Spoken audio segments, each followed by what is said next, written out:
Rakyat kena tahu bila apa yang berlaku. Saya sebenarnya bila tragedi, bencana, banjir berlaku di Malaysia, khususnya di negeri Selangor, waktu tu kita lihat bagaimana rakyat tertanya-tanya ni, mana pemimpin, bagaimana nak selesaikan masalah. Saya sepatutnya sebagai seorang Perdana Menteri ketika itu, Ismail Sabri harus menyatakan ketegasan dia.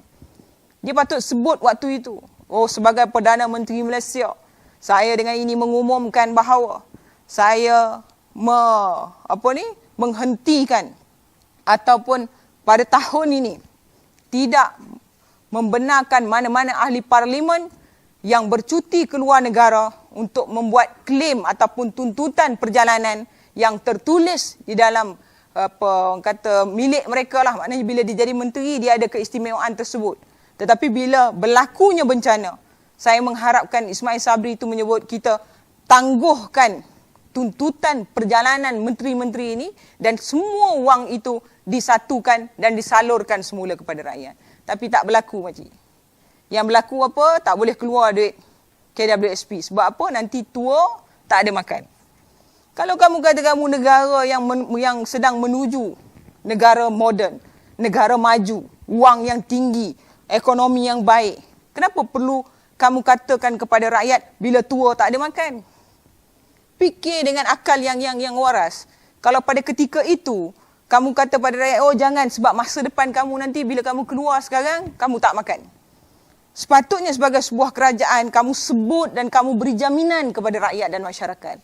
Tak apa, keluarkan sekarang, tapi kita akan pastikan caruman ini berterusan. Kita akan pastikan rakyat diajar untuk mencarum secara individu, secara sukarela bagi memastikan di hari tua mereka nanti, sekurang-kurangnya mereka mempunyai simpanan berlebihan untuk mereka guna pakai. Ini jawapan menteri.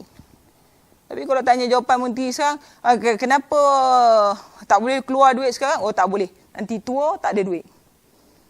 Kenapa tak boleh? Tak boleh. Harga barang kena naik. Tak boleh tak naik. Sebab apa? Kalau tak naik, ayam tak makan. Tak boleh ini nanti. Sebab itu saudara, hari ini kita minta rakyat fikir. Kalau rakyat tak diberi dengan apa yang rakyat mahu, kalau rakyat itu benar-benar menjadi kepedulian kepimpinan, menjadi aset penting kepada sebuah negara, Ismail Sabri, dia kena umum bermula hari esok. Saya, Ismail bin Sabri, Perdana Menteri Malaysia, dengan ini mengumumkan untuk kelima penasihat saya melepaskan jawatan dan tidak dibayar gaji. Makcik tahu berapa ramai penasihat Perdana Menteri yang ada ketika ini? Itu pun orang kata dia hebat, dia gagah, dia minda, dia terbuka, dia bapa penyanyi Akademi Fantasia, semua lagu dia hafal. Semua dia hebat. Tapi saya nak sebut saudara, kalau kamu hebat, kamu tak lantik 5 penasihat untuk diri kamu. Dan yang lebih penting, rakyat kena tahu seorang penasihat Perdana Menteri itu dibayar RM27,272 setiap seorang. Setiap bulan kerajaan membazirkan RM136,136 untuk membayar 5 penasihat Perdana Menteri yang bukan jadi penasihat, tapi jadi punah sihat. Ini hakikat. Dalam keadaan rakyat dibagi RM100, RM200, RM1,000, RM500, penasihat yang ada sumber kewangan sebagai ahli parlimen, penasihat yang ada sumber kewangan sebagai pencen yang dipertua Dewan Negara, diangkat jadi penasihat dan akhirnya dibayar RM27,270 setiap bulan. Ini sesuatu yang tidak masuk akal.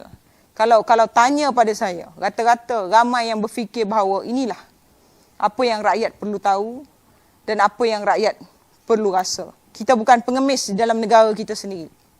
Negara ini bertuan dan tuan itu adalah kita.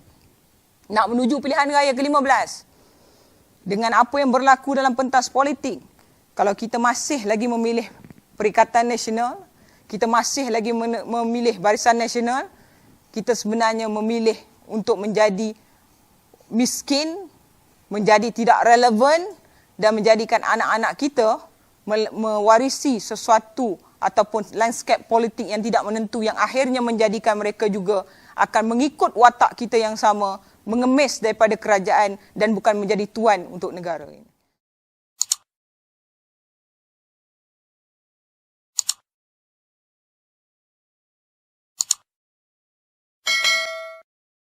Sebab tu bila saya